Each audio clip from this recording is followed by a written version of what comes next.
Picture this. You're scrolling through social media at 2 in the morning, watching everyone else's highlight reels while your own life feels like it's falling apart behind the scenes. You see the success stories, the perfect relationships, the dream careers, and you wonder why your own progress feels so painfully slow, so invisible to the world around you. Here's what those ancient Roman emperors and Greek slaves knew that we've forgotten in our age of instant everything. The most profound transformations happen not in the spotlight of public applause, but in the quiet chambers of disciplined solitude. What if I told you that the very struggle you're experiencing right now, that sense of working in darkness while others seem to shine effortlessly, is actually the crucible where real strength is forged? The Stoic philosophers understood something revolutionary about human nature. True power comes not from broadcasting your journey, but from perfecting yourself in silence and letting your results thunder louder than any words ever could. The Emperor Marcus Aurelius never intended for his personal journal to become one of history's most influential philosophical works. Night after night, in his private tent on the Germanic frontier, while leading the most powerful empire the world had ever known, he wrote to himself about his struggles, his doubts, his commitment to becoming a better human being. He wasn't performing for an audience or building a personal brand. He was doing the hardest work of all, examining his own soul with ruthless honesty. You have power over your mind, not outside events, he reminded himself in those pages. Realize this, and you will find strength. This wasn't motivational content for the masses. This was a man holding himself accountable in the privacy of his own thoughts, building character one reflection at a time. Consider the extraordinary life of Epictetus, born into slavery in the harsh realities of the Roman Empire. While others might have spent their energy complaining about their circumstances or seeking sympathy for their plight, Epictetus chose a different path entirely. In the quiet corners of his enslaved existence, he developed a philosophy so powerful that it would eventually influence emperors, senators, and countless generations of seekers. He understood that his external circumstances were beyond his control, but his response to those circumstances was entirely within his power. No one can hurt you without your permission, he would later teach his students. But before he could teach anyone else, he had to prove it to himself, day after day, in situations where he had no audience, no recognition, no external validation whatsoever. His transformation happened in silence, and when he finally gained his freedom, his wisdom spoke with a voice that resonated across centuries. The modern world has convinced us that progress must be performed, that growth must be documented, that every small victory needs to be celebrated publicly to have meaning. We've created a culture where the appearance of improvement often matters more than the substance of actual change. But the Stoics understood something profound about human psychology. When you're constantly seeking external validation for your efforts, you're actually weakening the very foundation of genuine self-improvement.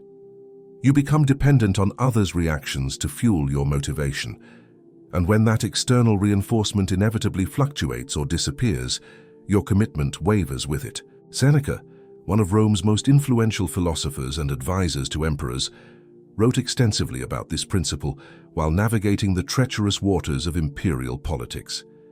He observed how many of his contemporaries would make grand public declarations about their intentions to change, only to abandon their efforts when the initial enthusiasm faded and no one was watching anymore. Every new beginning comes from some other beginning's end, Seneca noted, but he understood that the most sustainable beginnings are those that take root in private soil, nourished by internal commitment rather than external applause. Think about the athletes who train at 4 in the morning when the gym is empty, pushing through exhaustion not because anyone will praise them for it, but because they understand that excellence is built in moments when no one is keeping score. Consider the students who study late into the night, not to impress their professors or classmates, but because they're genuinely committed to mastering their craft. Reflect on the entrepreneurs who spend months or even years developing their skills and refining their products in obscurity, resisting the temptation to announce their plans before they're ready to deliver results.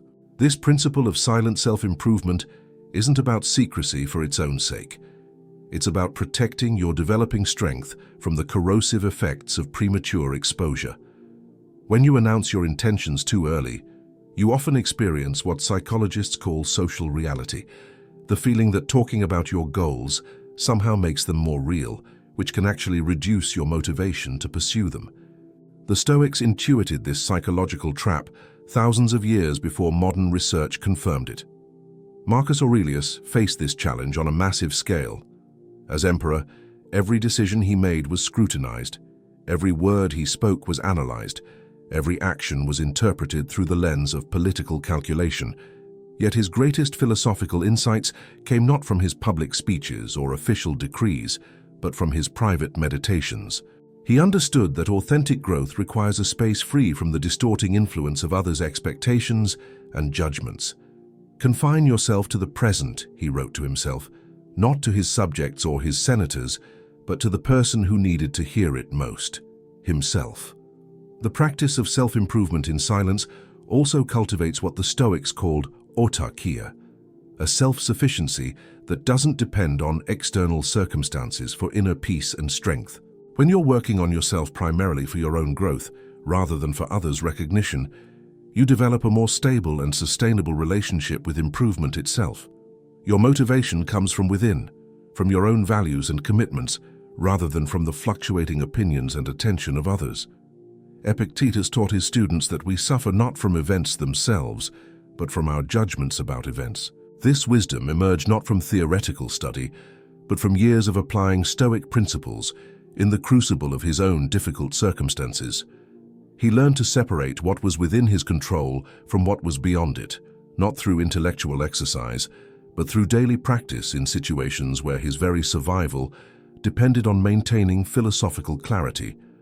His students later recorded his teachings, but the real work had already been done in the privacy of his own mind and heart. Consider how this applies to your own life. When you're struggling with a difficult relationship, the Stoic approach isn't to broadcast your efforts to be more patient or understanding. Instead, you focus on actually becoming more patient and understanding, one interaction at a time, until the change becomes so integrated into your character that others notice it without you having to announce it. When you're working to overcome a bad habit or develop a new skill, you resist the temptation to update everyone on your progress and instead channel that energy into the actual work of transformation. The Roman Stoics lived in a culture that valued public virtue and civic engagement. Yet they understood that the foundation of public excellence was private discipline. Cato the Younger became legendary for his uncompromising integrity, but this reputation was built on countless small decisions made when no one was watching. He chose to walk rather than ride in a litter, not to make a statement about luxury, but because he believed in maintaining physical and mental toughness. He studied philosophy not to impress others with his learning, but because he genuinely believed these ideas could make him a better person and a more effective citizen. This principle extends to how we handle setbacks and failures. When you're improving yourself in silence, you're also failing in silence, which means you don't have to manage others' reactions to your struggles. You can focus entirely on learning from your mistakes and adjusting your approach without the added pressure of explaining or justifying your temporary defeats to an audience. The Stoics understood that resilience is built through repeated exposure to difficulty, and this process is most effective when it happens away from the potentially judgmental eyes of others. Seneca faced enormous challenges in his role as advisor to Nero, one of history's most notoriously difficult rulers. Rather than constantly complaining about his impossible situation or seeking sympathy from others, he used his circumstances as opportunities to practice Stoic principles. He wrote letters to his friend Lucilius, but these weren't primarily about venting his frustrations. They were explorations of how to maintain philosophical equanimity in the face of external chaos. "You act like mortals in all that you fear, and like immortals in all that you desire," he observed, not as criticism of others, but as a reminder to himself about the importance of maintaining proper perspective. The silence that surrounds genuine self-improvement also creates space for deeper self-knowledge. When you're not constantly explaining your process to others, you can listen more carefully to your own inner voice. You can notice patterns in your thinking and behavior that might be obscured by the noise of external feedback. You can develop a more authentic relationship with your own values and motivations, rather than unconsciously adapting them to meet others' expectations or gain their approval. This doesn't mean complete isolation or refusing all external input. The Stoics valued friendship and mentorship, but they approached these relationships from a position of inner strength rather than needy dependence. Marcus Aurelius had advisors and confidants, but his core philosophical work was done in solitude. Epictetus taught students, but only after he had thoroughly tested his ideas in the laboratory of his own experience. Seneca corresponded with friends about philosophical matters, but his letters reveal someone who had already done the hard work of applying these principles to his own life. Modern neuroscience supports what the Stoics understood intuitively. Sustained change requires rewiring neural pathways through consistent practice, and this process is most effective when it's not constantly interrupted by external stimulation and validation seeking. When you're working on developing new habits or thought patterns, the brain needs time and space to consolidate these changes. The constant broadcasting of your efforts can actually interfere with this neurological process of integration. Think about the most genuinely impressive people you know. Chances are, they didn't become impressive by talking about their plans to become impressive. They became impressive by consistently doing impressive things, often when no one was paying attention. They developed their skills, character, and wisdom through countless small actions and decisions that accumulated over time into something remarkable. Their results spoke for them because they had focused their energy on creating results rather than on managing their image. The Stoic concept of preferred indifference is crucial here. Things like reputation, recognition, and praise from others are not inherently good or bad. They're indifferent. They can be pleasant when they come, but they shouldn't be the primary motivation for your efforts. When you're truly committed to improving yourself for its own sake, you become indifferent to whether others notice or acknowledge your progress. This indifference isn't callousness, it's freedom. It's the freedom to pursue excellence without being enslaved to others' opinions about your journey. Marcus Aurelius wrote, "How much trouble he avoids, who does not look to see what his neighbor says or does, but only to what he does himself." This isn't about ignoring others or being antisocial. It's about maintaining focus on what's actually within your control. When you're constantly monitoring others' reactions to your self-improvement efforts, you're dividing your attention between the work itself and the management of others' perceptions. This division weakens both your actual progress and your ability to sustain long-term change. The practice of silent self-improvement also develops what the Stoics called ataraxia, a state of unperturbable tranquility. When your sense of progress doesn't depend on external validation, you become less susceptible to the emotional ups and downs that come with seeking others' approval. You can maintain steady effort even when others don't notice or appreciate your growth. You can persist through periods when your progress feels invisible, or when others might question your methods. Consider the story of how Epictetus handled his physical disability. Historical accounts suggest he walked with a severe limp, possibly from a leg injury sustained during his time as a slave. Rather than dwelling on this limitation or seeking sympathy for it, he used it as an opportunity to practice the Stoic principle of focusing on what's within our control. He didn't hide his disability, but neither did he make it the center of attention. He simply adapted his life around it and continued pursuing philosophical excellence. His physical limitation became almost irrelevant compared to the power of his ideas and the depth of his character.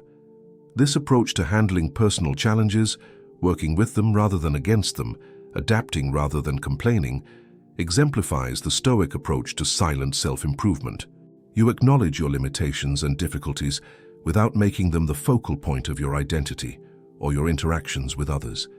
You use them as raw material for developing strength, wisdom, and resilience.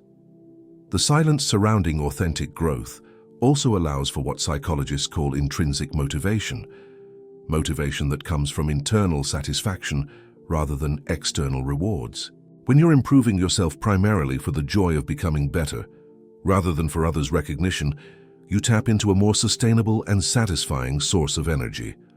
The Stoics understood that virtue is its own reward, that the practice of wisdom, courage, justice, and temperance brings inherent satisfaction that doesn't depend on anyone else's acknowledgement. Seneca practiced this principle even in his wealth and social position. Despite having access to luxury and comfort that most Romans could never imagine, he regularly practiced voluntary discomfort to maintain his philosophical edge.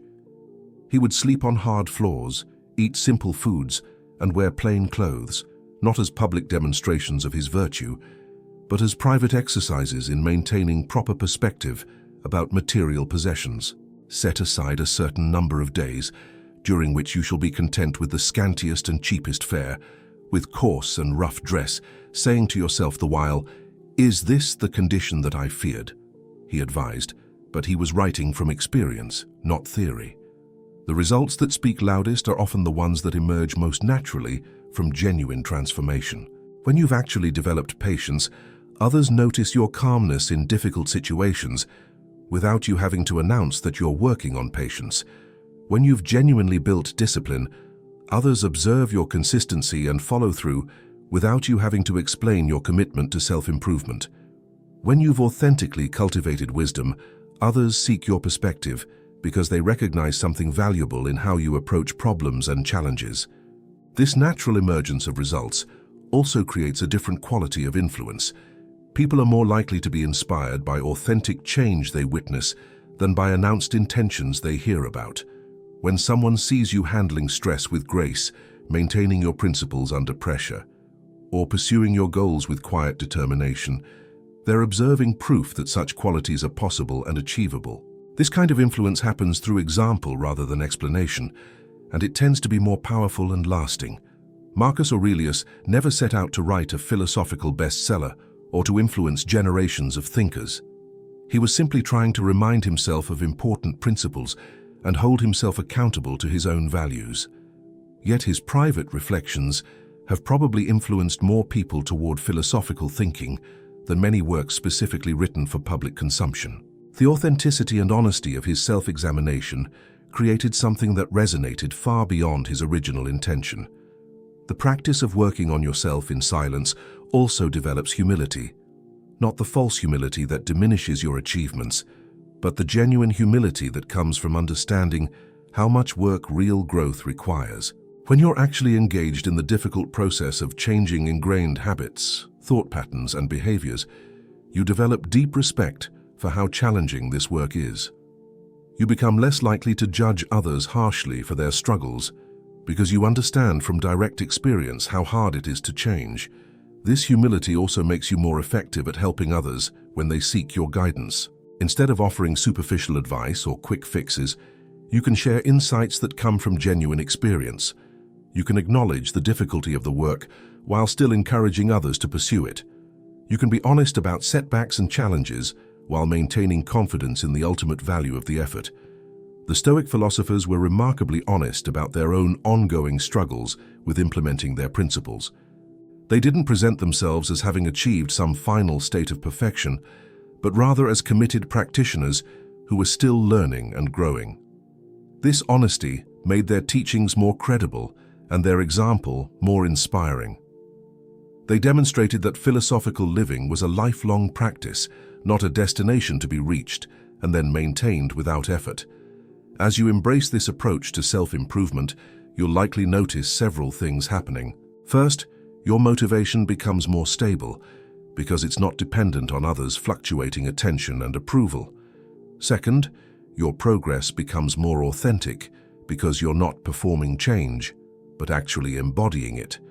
Third, your influence on others becomes more natural and powerful because people are drawn to genuine transformation rather than announced intentions.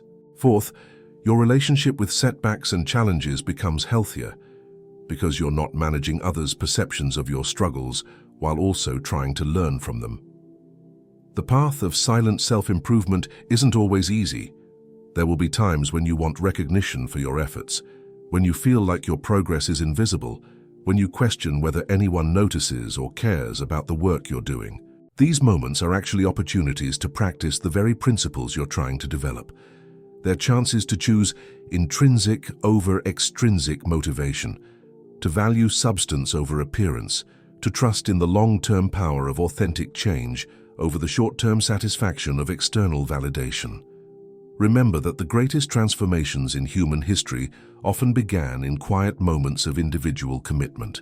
The ideas that changed the world were usually developed in private reflection before they were shared publicly. The skills that created masterpieces were built through countless hours of practice when no one was watching. The character traits that defined great leaders were forged in small decisions made away from the spotlight of public attention.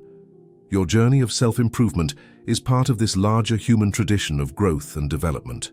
Every moment you choose to work on yourself, rather than talk about working on yourself, you're participating in the ancient practice of building character through action rather than intention. Every time you persist through difficulty without seeking sympathy or praise, you're developing the kind of inner strength that the Stoics recognized as the foundation of human flourishing. The silence that surrounds your growth isn't empty. It's full of potential, full of the subtle but powerful work of transformation. In this silence, you're not alone. You're in the company of every person throughout history who chose the difficult path of authentic change over the easier path of performed improvement. You're following in the footsteps of Marcus Aurelius in his tent, Epictetus in his slavery, Seneca in his complex political circumstances, and countless others who understood that real strength is built in the quiet moments when no one else is keeping score. So continue your work in silence. Continue building the person you want to become through actions rather than announcements. Continue trusting that results, when they're genuine, speak with a voice that's clearer and more compelling than any words you could offer. The world doesn't need another person talking about change. It needs people who are actually changing, people who are demonstrating through their lives that growth, wisdom, and character are still possible in our complex modern world. Be one of those people. Fix yourself in silence, and let your results thunder across the landscape of others' lives like the voice of authentic transformation itself. Your future self, and everyone whose life you'll touch through your example, is counting on the work you're doing right now. In the beautiful, powerful silence of genuine self-improvement,